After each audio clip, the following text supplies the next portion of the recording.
Welcome to another episode in our 2025 APMM podcast series on PCC Local Time, where we gather local government leaders from across Pennsylvania to explore what it means to manage communities in today's changing world. I'm Nancy Hess, and today we are hosting the first in a series of regional roundtable conversations from different regions of Pennsylvania to get a window into some of the issues that are top of mind with municipal managers today. What are they dealing with in their day-to-day worlds? In this roundtable, I sit down with three managers, Primm from Lower Burrell, Kristen Denne from Bethel Park, and Seth Abrams from Forest Hills.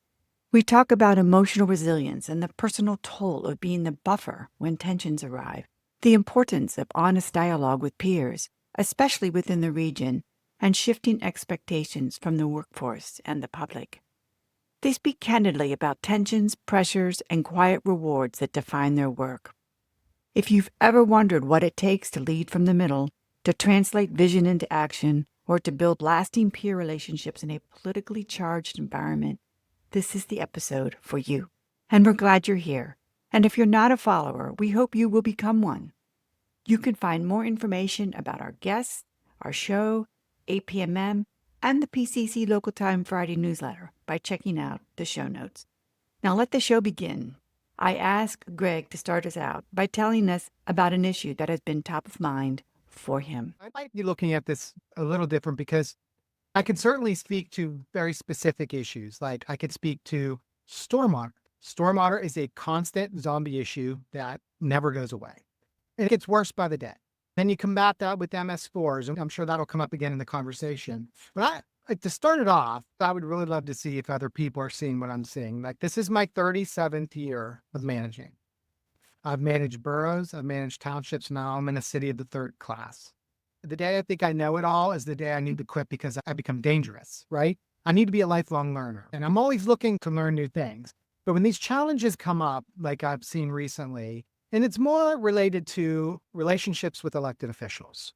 There was a day whenever the manager was hired to help guide elected officials to make sure that they're making legal decisions, guide them on code issues, to make sure they're complying with code, and always understanding that they may not take our recommendation, but they really depended on the managers to keep them in line so that they wouldn't get in trouble, right? And so I built my career on kind of being a specialty of mine, right? Like I really focused on, and of course, that also would sometimes lead to meetings where the elected officials, a question would come up and then all the heads would turn to me at the meeting table. I never necessarily wanted to get in front of them on anything, but I was always there as their resource if they needed me. I always thought I was prepared for that. The recent phenomenon I'm seeing, and I think it's a really broad issue, and I think it's an issue that has trickled down from national politics, is I'm not so sure these elected officials care about code requirements anymore. Because when it comes to enforcing code stuff, there are no code police. There's nobody out there, like if they violate a code, unless some specific resident challenges them on that, which means they have to hire an attorney, they have to make a filing at a magistrate's office in the courthouse, and not many people will take it to that level. They'll go to the community and complain they're not complying with the code, but there's no ramifications for bad behavior, if you will. So because there's no ramifications, I see more and more of it ramping up. Now, I'm lucky with the council I have now. I'm going to make sure I clarify. They're very good, my current council, as far as wanting to make sure we're doing things the right way. And they made it clear when I hired here, that's what they needed. I just lived through a 2-year period where codes didn't matter. My recommendations didn't matter. It compromised my ethics a lot. And I guess that is a big issue that I've been struggling with is when put to test and your bosses are telling you to do something that is a violation of code and your ethics, will your ethics prevail? And what do you do in those situations? That's something I've been struggling with the last few years. I'm glad I haven't really had to deal with it that much at Lower Burrell, but Nancy, I see it all around me. I see it in every community around me. I see it in the paper. I see the bad behavior. And it's not a direction that I saw over the last 30 years until a couple years ago. Not that it didn't creep up here or there, because it did, but it wasn't as prevalent as now. I yield the floor. I know I'm jumping out of order here. Greg, I agree. It is very hard with newly elected officials. I had a zoning case last night where the zoning hearing board completely threw the zoning code out the window and voted on a motion, call it legislation by social media. That's right. It's this emotional voting and justifying it as, but that's what the people want. And, we are not town hall government. We are representative government, and we do have governing rules. And I agree, it has been very strange, like working with people pounding their feet, but I want it. And getting them to understand they are a body, not individuals. So I'm going to hop right on that if Yeah, that's go ahead. okay. That is- I am 6 years into this as the career, so I don't have the direct experience that you have, Greg. And you and I have had other conversations about stuff, but I've been where I am just over a year. I was asked to come in, and I'm used to being the chief advisor, everything from chief of staff to CFO, purchasing officer, being a regular resource and being entrusted to do the day-to-day operations. The council that I have is very active to the point where sometimes it does conflict with what I've been trained to do, what I'm used to doing, what is advocated as best practices for government. We've got we have it's a zoning issue that planning commission has made a recommendation. So person wants property rezoned. It's pretty cut and dry if you understand zoning in the comprehensive plan. Are you prepared to deal with the long-term consequences if we rezone it? And instead, there's discussions about what do people think? This person wants to rezone it so they can have a better chance of selling it. Has he been a good neighbor? It doesn't matter. You're talking about rezoning a parcel in the middle of town. Here's the consequences if you change it. And they're dancing around it, and whether it be by social media or by emotion, understanding that, from my perspective, we're a business. We have multiple constituencies inside and out. As managers, we're supposed to be hired for our expertise or other knowledge that part-time folks don't necessarily have, but they may bring in other expertise as well as a larger caring about their community, hopefully. One of the things, going back to what Kristen said about legislation by social media, I have a mantra I've used with my employees for 10 years. No matter what's on social media, you wait 24 hours before you do anything, because you're going to respond differently in 24 hours than you are right now. It'll be less emotional. You'll have more time to think about it. So I really have had a little bit of a problem with that here in Lower Burrell, because I have elected officials that want to respond immediately. And most times in 24 hours, you do come to the conclusion, we shouldn't even respond to it. It'll die off. We shouldn't even address it. But I have council people that get so angry, and then these 500 comment things start on Facebook, and the problem becomes 10 other problems because they didn't wait to really think this through as to whether they should respond to it or not. So I think that's a very good phrase, Kristen, to use, because they do worry more about how they're going to look on social media than maybe what's correct as opposed to politically correct. What about the communication piece of this for all three of you? Does on one level, zoning and issues and different ideas happening in the field itself, but what I hear more prominently from you is that there's this social media presence and this feeling that we need to respond to what the community says. So from a communication standpoint, do any of you see that as central? Is communication a piece of that? I would say to my board, social media is not going away. So we either have to get on top of it and control it, or it's going to take on a life of its own. We're in the middle of a study where we've talked about that. There's a gentleman that was at ICMA a couple times. I met him a couple times. His name is Sam Tolles, and he comes in and he evaluates. And I've been talking to him about evaluating all of our social media because he presents it from a very different perspective that I don't think my board has thought of. So to answer your question, I definitely think we can't ignore it. I think it is going to be in the forefront now into the future. We just have to find a better way to control it. Yeah.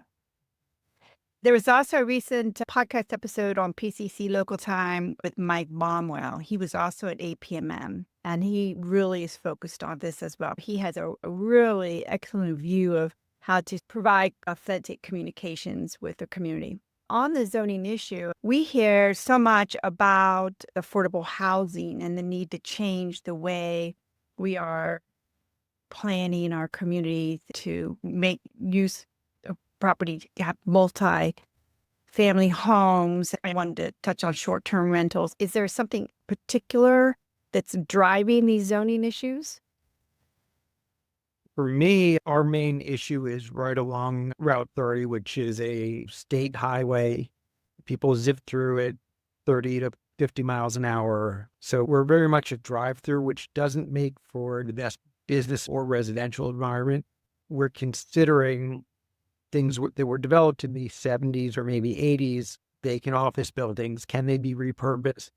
Right now, does the zoning allow it to be repurposed as apartments, if the developer that wants to do it?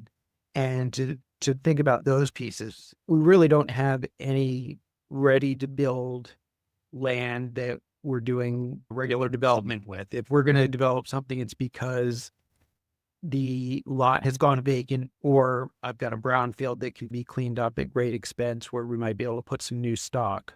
So we're a little bit less concerned with the affordable housing because pretty much full. Now, whether or not housing stock needs to be upgraded and worry about the long term, the house from 1900 whatever that's going to fall down and will no longer then, you can't rebuild it, the lot is too small. That's something that I know we're going to have to face, but I'm not sure when we're going to have to face it. So nobody's thinking about that aspect on my end yet. I do think that we all, at least from my perspective, there's been studies, at least in Pennsylvania, that has said that, construction is far below the demand of the metro areas. And then you go into the whole discussion about inclusionary zoning and how that shows how it can stifle housing growth. And that's something that Pittsburgh's dealing with right now. I think the best we can do, and I think we've tried to do, some of these zoning laws are so antiquated and outdated, and there's not a lot of thinking outside of the box when it comes to redoing zoning. People really hang their hats on something that there might have been a reason something was there in 1970, but it doesn't exist anymore. So auditing your zoning codes is really important in this day and age. Things are different than what they used to be. If you want to avoid gentrification issues, a lot of that can be handled through creative zoning. If that's the question you're asking, I think we all can do better at looking at our zoning codes to support new housing as opposed to stifling it. Yeah, interesting. Kristen, I want to return to you. What else would you add to sort of the issues that are top of mind for you these days? Labor management and personnel. It is really hard to keep up with. It used to be that people would come to local government and they would start in their 20s. They stayed for their pension. You had long-term employees that were there forever. That is not the case anymore. You're hiring somebody and you're hoping you're going to get 2 years out of them. So it's a constant, and we don't pay what the private sector does.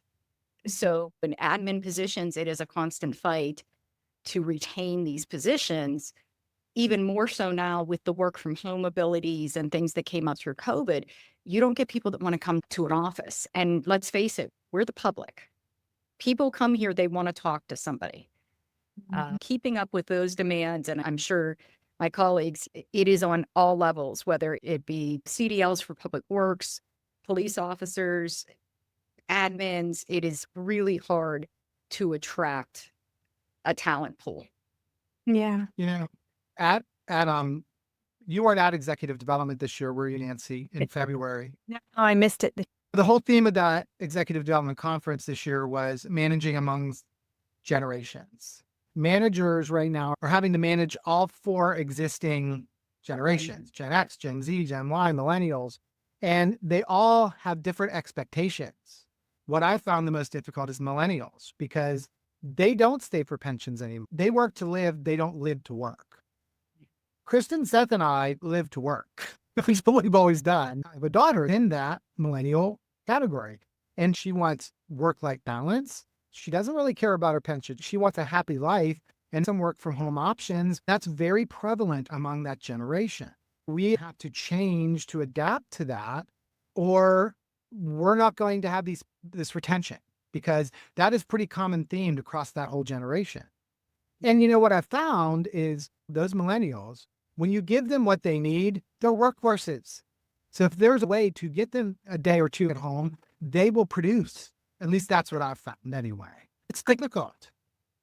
That's well said. I wanted to ask you all that because it is a question of when you say adapt, is there a way to adapt the work? My thought has always been that there is a lot to offer at local government and just the feeling of that mission-driven work, purpose-driven work. But to bring that forward, to have that be what they experience, it's not always easy because there's so much that gets put on the plate of public servants. So do you think that local government can be adapted to capture the hearts and minds of some of the younger workers? So I think the problem with that is, now I'm Gen X. I can't manage people from a distance. If they don't see me in the office, there's things people just won't ask you over email or over the phone that they will say to you in person. It sets the tone for the day. A lot of our admin positions are front-facing counter positions. So it just has to be a very unique situation. And please don't laugh at me, but I was interviewing someone for a management position and they wanted to work from home 2 days a week. And I said, well, I work from home Saturday and Sunday. So again, it's this different mindset that we understand. There are certain vacations I won't take. I'm a scuba diver and I go to some really crazy places. There's certain ones I won't go to if there's not a Wi-Fi signal because I need to check my email. Managers never get really to check out. We just answer the phone in different locations. So our version of working from home is something's going on and I'm going to run home for a couple hours and work on email and by phone, and I'll be back for a meeting tonight. Yep. And I'm very familiar with that work ethic with the older managers. yeah, these people coming into the field, and I think it's going to be interesting. A couple of years ago at ICMA, the Graduate School of Public and International Affairs had some students there. Every one of them I talked to said they would like to be a finance director. They'd like to be an assistant. They'd like to be this. None of them wanted to be the manager. They said that's too much stress and too many hours.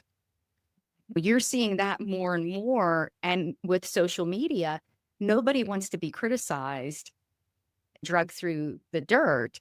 They are willing to be in the background, but they don't want to be out in public.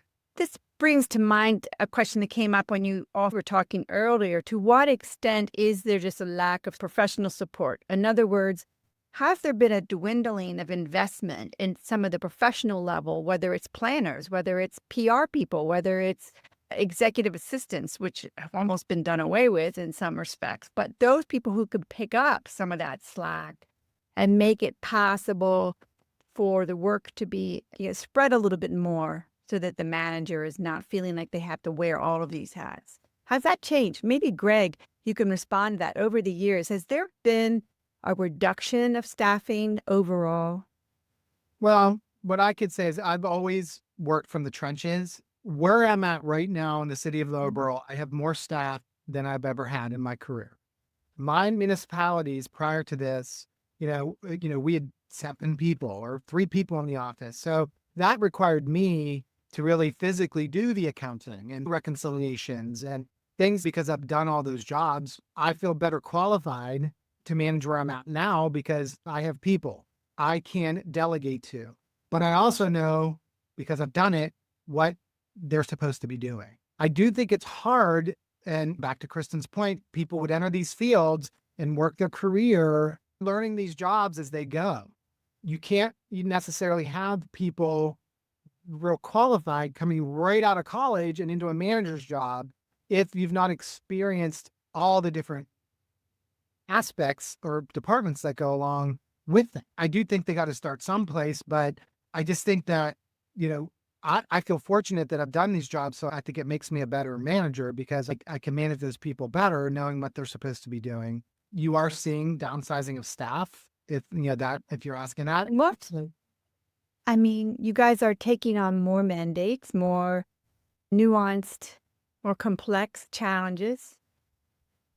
Yeah. I've seen it all around me for sure. The problem is hiring people that are willing to take those problems on with you.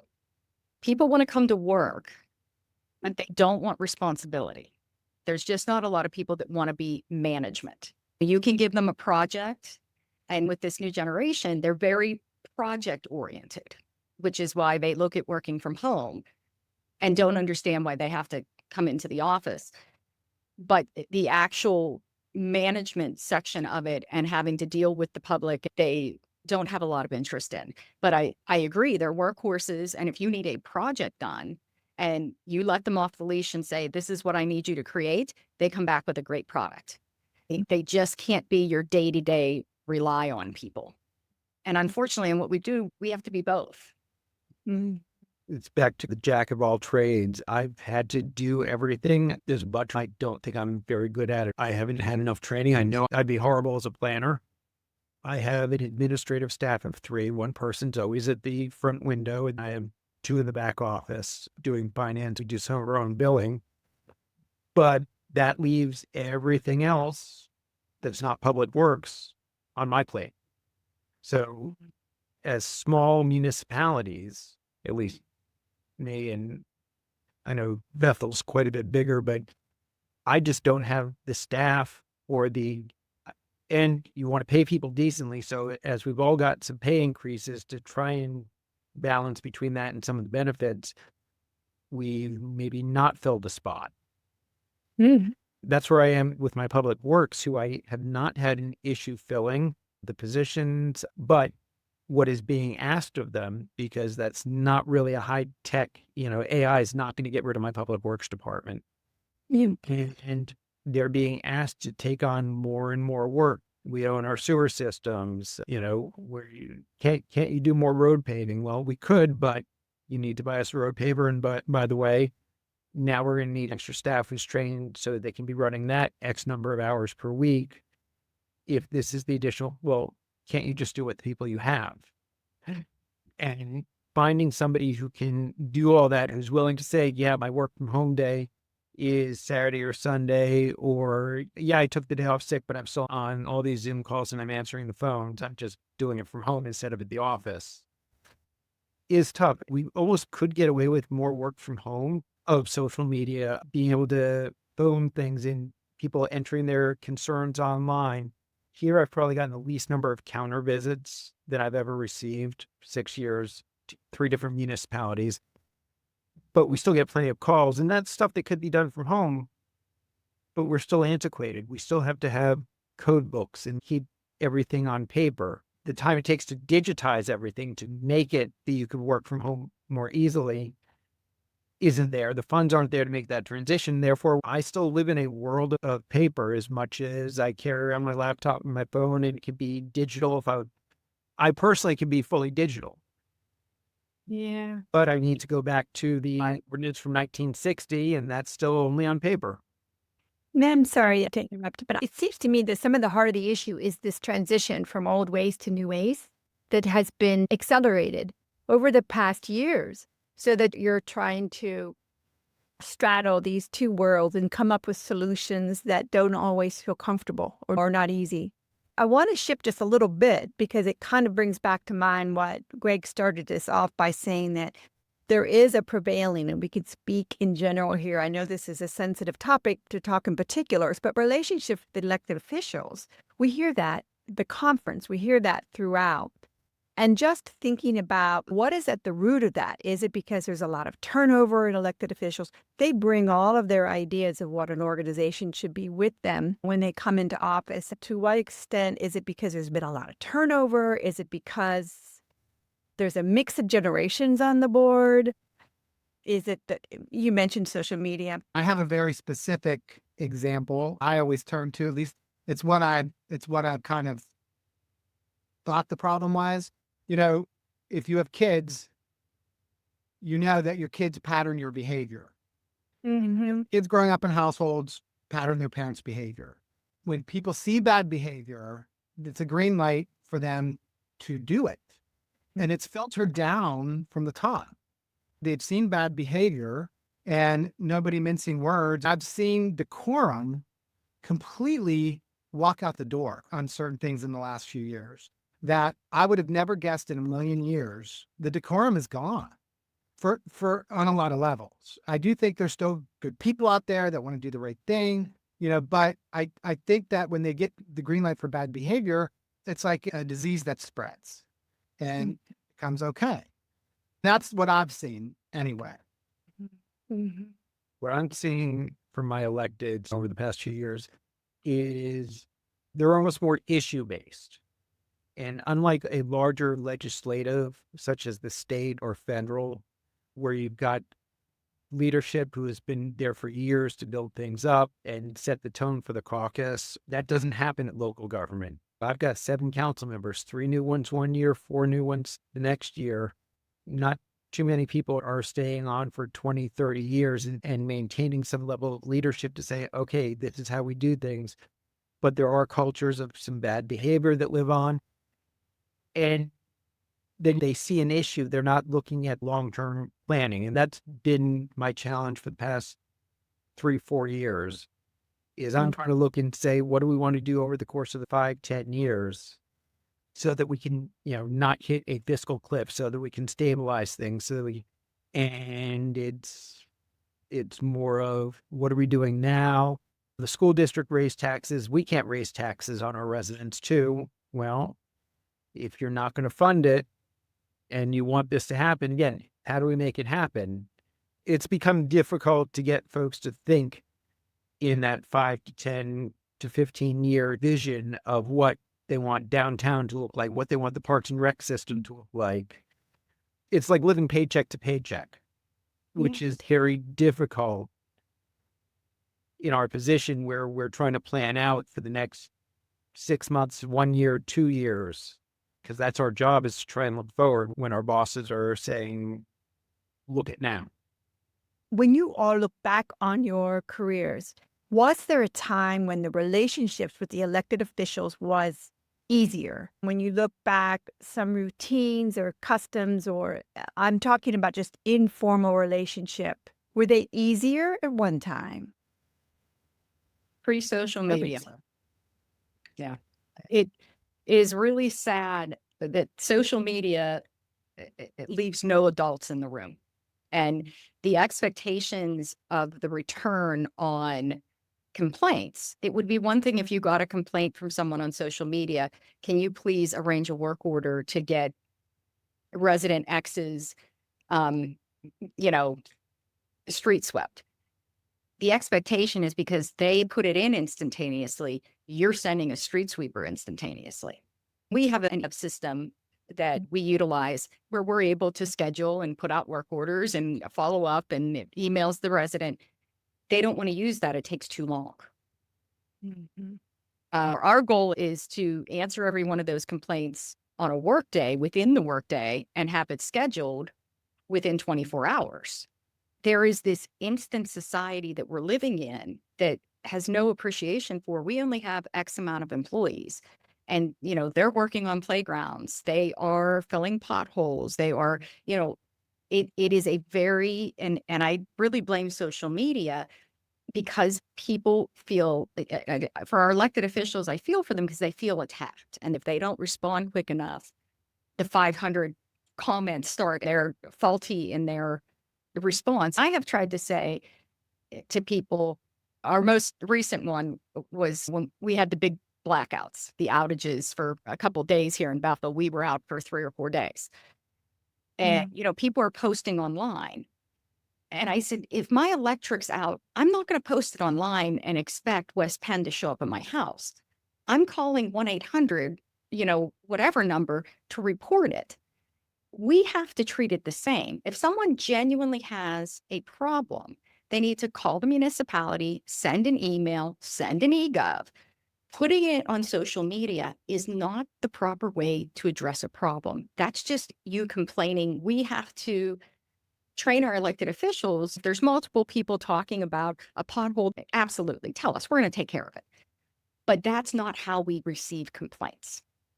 Yeah. But I will say that the public and elected officials were much easier to deal with pre-social media when they didn't feel the peer pressure of 50 constituents talking about how horrible you are at your job. Yeah. Whether these constituents saw this person on the street, they wouldn't know who it was. Right. But I think what I hear you alluding to is a shifting sense of expectations, that feeling that there should be some instant response. And, that somehow takes me back to the communication and messaging challenge. But perhaps what we could do with the remainder of our time is see if we can dig a little deeper by having each of you answer the question of your crazy idea for local government. Because I think that might also reveal some of your thinking about what could be different, but I want you to let it be as wild and crazy as you need it to be to convey what you would most like to have happen with local government with the wave of a wand, if you were so empowered. I can go first if you would like me to. I actually thought about this ahead of time and came up with a few. But if I only have one wish from that genie bottle, because of the amount of stormwater issues we deal with, I would love to see the state fund and I'll call it a Green Street Corps, where they take over 100% of all the MS4 stormwater retrofits. Those MS4 permits are crushing small towns and they're in their finances. But if the state take it over, it would be a dedicated state corps. They would design, bid, and maintain all the BMPs for everyone. The benefits to that is you would have immediate compliance with Chesapeake Bay and the Ohio River Basin. It would eliminate need for stormwater fees that really anger residents because they feel it's a tax. And it would create thousands of prevailing wage infrastructure jobs at the same time. So that's my magic wand.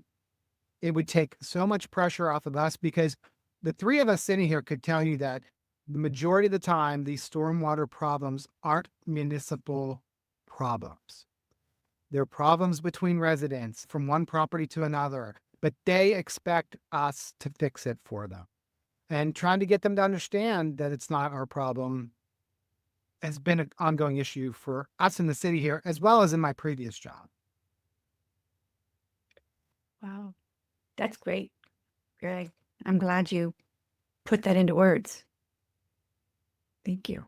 There's been calls for it, and it's not actually local government based, but to really reinstill some type of civics education so that people understand what we can and can't do. How do we get out there so that everyone gets a fair shot and can know, here's what your municipality can do for you, here's what you can't expect, and just how government works. My secondary wish, and this is a double-edged sword, is that we could function more like business. And I've spent some time in corporate and a lot of time in nonprofit before doing this. The ability they have to react and make decisions faster than we do is what the world is looking for. They're looking for us to be the company that can pivot with new technology immediately, not realizing that we need to put it out for bid and we need to do this and we need to do this. And the fastest that we can legally move is at a quarter the speed of the private sector. Yeah. So back to the civics piece, if they understood that, they might be more forgiving.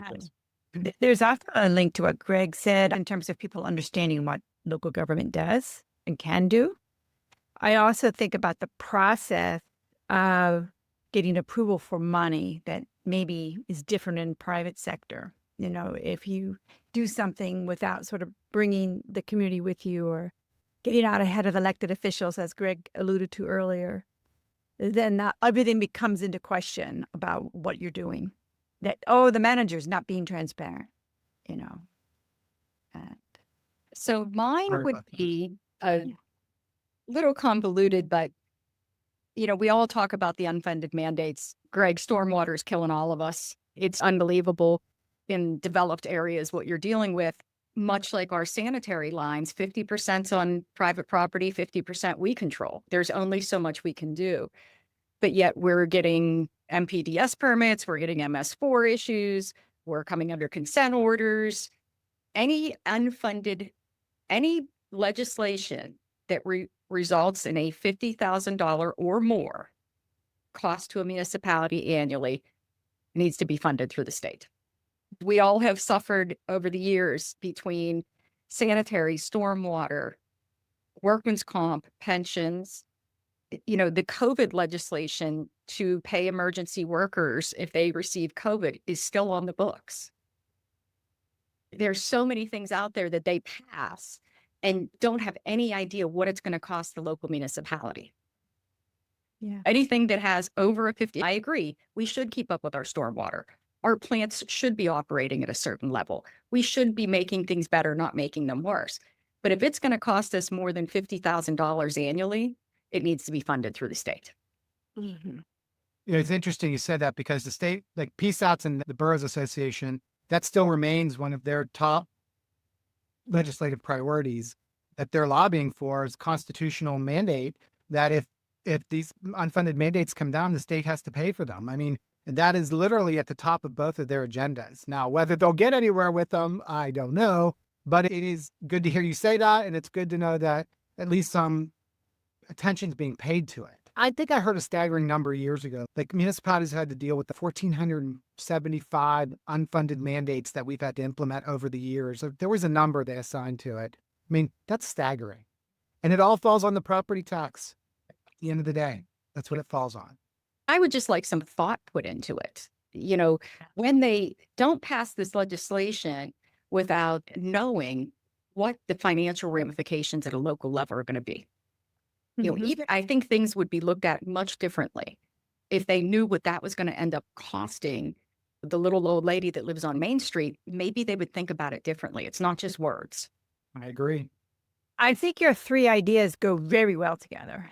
Fundamentally, people are not really willing to invest in understanding everything that goes into their reliable, predictable services. When I talk to people in the fire service, I don't know the difference between who's a certified fire person. I just know they show up. The more I talk to fire people, the more I realize that's a very nuanced, complex area. God bless anyone getting into paid fire services. What I think you're all talking about with respect to the infrastructure and the stormwater systems is excellent. And we'll put these ideas together from each of these episodes, and we will see how the other conversations go. We'll have a master list at the end of this series. But what you've covered here is so vital to what you all are thinking about.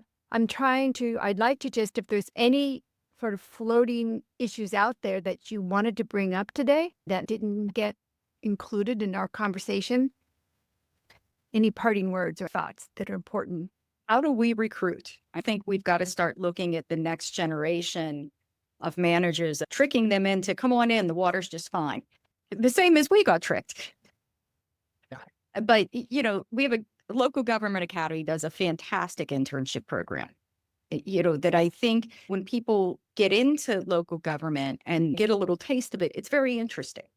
And trying to engage in more of those internship programs and doing outreach to get that next generation. And when I've spoken to college classes, I have often said to them, I have a job for every single person in this room in every major in local government.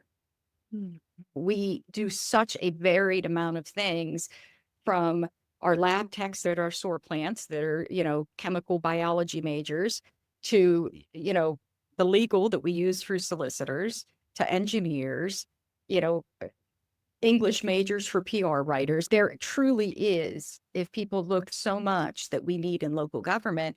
And there's just not a lot of interest. And there's also from, a million years ago, that you can only get these jobs if you know somebody. People still have that, you have to be a local town person that knows somebody on council. We desperately need finance directors, because there's a lot of people that are really good accountants. There's not a lot of good fund accountants. So There's quickly from the private sector finance. Yeah, I think we really need to start putting more time into recruitment. that's a good. Mine kind of would couple with Kristen's, but it's more specific. We are in an EMS crisis. This whole state is in an EMS crisis. And that goes back to the recruitment piece. We can't get people to volunteer, and funding these departments to make sure that an ambulance is going to show up when you need it, it is going to hit a boiling point. They're closing their services left and right. I've witnessed it. I have a friend that owns a brewery down the road. I was there having wings one Thursday night after work, and this lady passed out. I know where the ambulance is. Took 25 minutes to get an ambulance there. 25 minutes. And they were a mile down the road. And in an Our urban police chief area, is- that's insane. Yeah, my police chief was with me. He started administering CPR, thank God, on this woman, because that was the first reality that hit me that we are in a crisis and we cannot ignore it anymore. The recruitment piece of it is we can't depend on volunteers. First of all, you can't hold volunteers accountable anyway. It's great to have them, but at the end of the day, if they walk away, there's nothing you can do about it. I really think that the state has to start looking at how that problem is going to be solved, because it's going to be a crisis. Oh, it's very important. I'm glad you said that. There was one other piece. No one has mentioned regionalization today. I know you, as a Western region, have a pretty good reputation for working together. So maybe another word rather than regionalization is cooperation on some services. I don't know whether you would weigh in and say that's going pretty well or we're getting better. Would you say that has some, whether it's in the emergency service area? I think stormwater has a regional component your way. Wet weather, and that's more Alcosan, dealing with Alcosan. But Bethel Park, South Park, and Upper St. Clair, we have a great partnership with EMS. The three communities own the EMS system. It's full-time, and we split the cost. And I think we're just at that sweet spot where it works just right. Whatever I have seen, the regional and the cooperative things fall apart is when they get too big.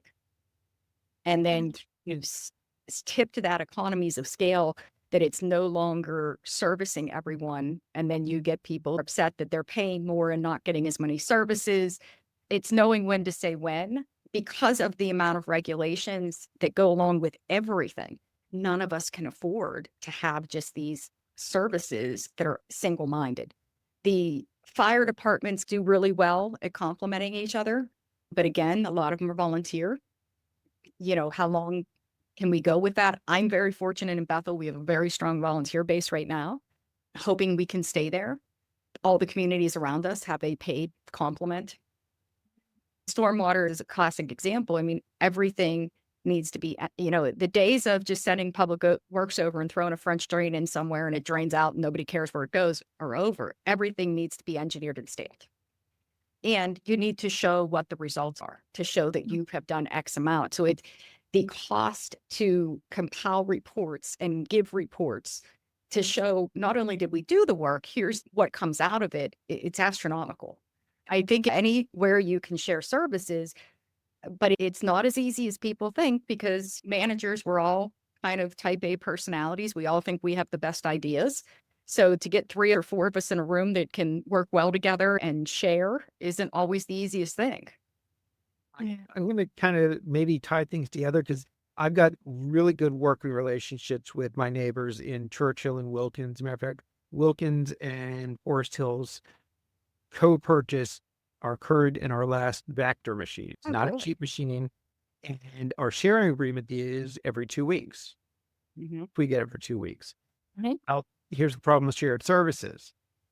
Wilkins has it right now. I've got people demanding that something be cleaned yesterday. It's not really an emergency. But they put it on social media, so it is. Limited resources and the social media, I want it now, doesn't happen. Well, you're going to need to wait 2 weeks because this is when we have it next because we share it because we can't afford it on our own. And if we didn't share it, you wouldn't have it at all. That doesn't go over well. Because they, back to Greg, residents expect that we can do everything for them all the time. Instant, not have to wait. Nancy, our concept, I wanted to mention that from the regional standpoint, we have a group here, the Alakiski Intergovernmental Cooperation Group, that we've been working with Westmoreland County Planning. We're finishing up a regional blight study right now between Kensington, Arnold, City of Lower Burrell, Allegheny Township, Upper Burrell, and West Leechburg and Vandergrift. And the local government academy funded half of it through a grant. I received a grant in the city to do the other half. It really cost the city nothing to do it, but it was recognized. The governor's awards this year recognized our regional blight study that took place in Joy, participated in that from the local government academy. So, that's been a great success as far as this group goes. And our group is always looking for new projects to work on if we can. We have talked about regional stormwater issues, regional code enforcement. We've been discussing that as well. But at our next meeting, we're actually introducing another intergovernmental cooperation agreement to do what we call the Tri-City Duty Crew. Because of the lack of daytime firefighters, we are banding together with Arnold and New Kensington to do an intergovernmental cooperation agreement where all three departments will man a daylight response crew for fires that's combined of all three departments. We just got to be creative in how we handle these issues that we're faced with. So those are some of the things that we're doing intergovernmentally. That's a very positive note to end on, Greg. I appreciate that. And I applaud all of you for tackling these issues. I think the thing that is so wonderful about Pennsylvania is a small government. And the thing that's so challenging about Pennsylvania is the small government. We have to live with that and not try to compare one government to the next because you're all very unique. But I think it's that creative side that is so alluring. And I think going to Kristen's point, I think that's what young people, if they knew a little bit more about the challenges and that there's so much to be done and you can make a huge impact by getting involved. When I speak to graduate school classes or college classes that kids always want to go to some big Defense Department job or they want to go to DC, I've said, you're never going to touch what you work on. Every day I drive past something that I touched. And that's your thank you. Knowing something got built and finished because you pushed on is a really good feeling. And that's the difference in, living in the rat race in DC or working in local government where you can see what you've labored on every day. Yeah. And you're going to see the little old lady at the grocery store that's going to thank you for getting her street plowed. It's those types of things that make this job worthwhile. Thank you so much. Well said. Everything. I look forward to following up with you. I'll keep everybody in the loop. You're the first one, so there's a couple more to go. Thanks, and we'll be back to you. Have a good day, everybody. Good seeing you. Bye.